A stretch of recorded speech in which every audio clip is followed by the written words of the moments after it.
Let's bring in a woman by the name of Michelle Malkin. She joins us every week at this time. She's in the Mile High city of Colorado Springs. Good morning to you. Good morning, and I'll stay a mile high here while you guys are diving into that pool. Yeah, it's too bad. Colorado weather. I know you would have volunteered to, we could have a duel meet, you and Gretchen against me and Steve. It's a duel in the pool. Hey, was it a duel a couple of days ago, the President of the United States versus the Supreme Court, when he said, hey, justices, you better not take the unprecedented step of declaring that my unconstitutional bill is unconstitutional?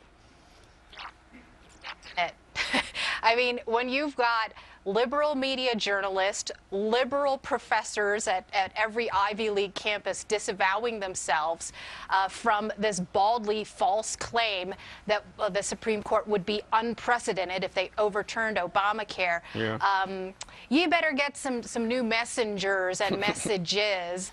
And I think it's fascinating because, I mean, you've got even liberal organizations like factcheck.org saying that Obama had to, quote unquote, eat his words. Yeah. But it wasn't, the amazing thing, Michelle, is that it wasn't just about attacking the Supreme Court. Within that same dialogue, he also said that health care passed by a majority. A big majority, yes. and overwhelming majority was the exact vernacular, and it was 216 to 212, 219, yes. Whatever, 7 votes.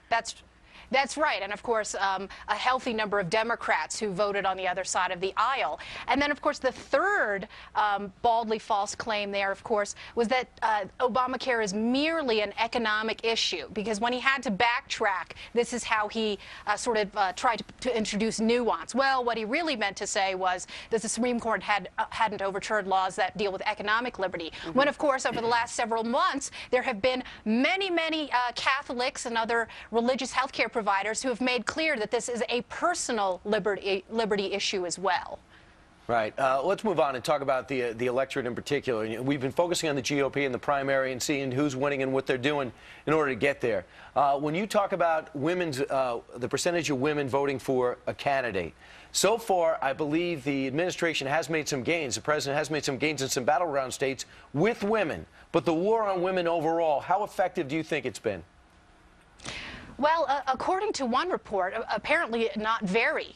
In the Massachusetts Senate race, where Elizabeth Warren, the Democrat, and the erstwhile failed almost appointee for the Consumer Protection Agency for the Obama administration, has made her gender a key issue and has had every last feminist organization out there pounding Scott Brown.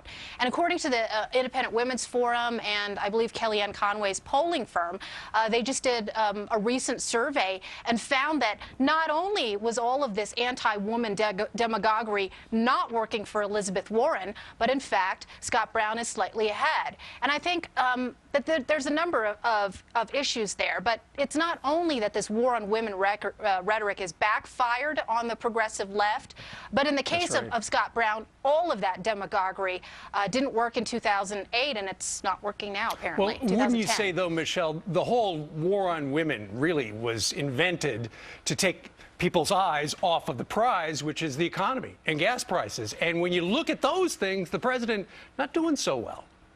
Yes, that's absolutely right, Steve. It was contrived and manufactured from the get-go. We know that from the young woman's past political history.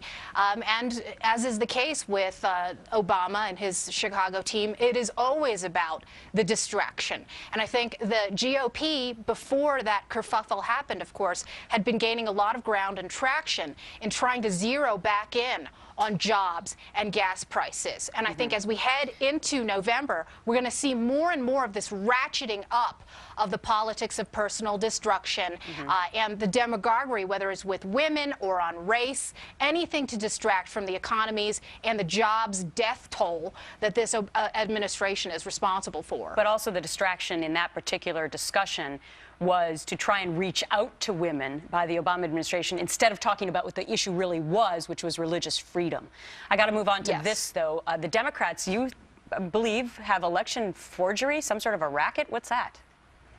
Yeah, it's the subject of my latest syndicated column, and all of the background links and citations are available at michellemalkin.com.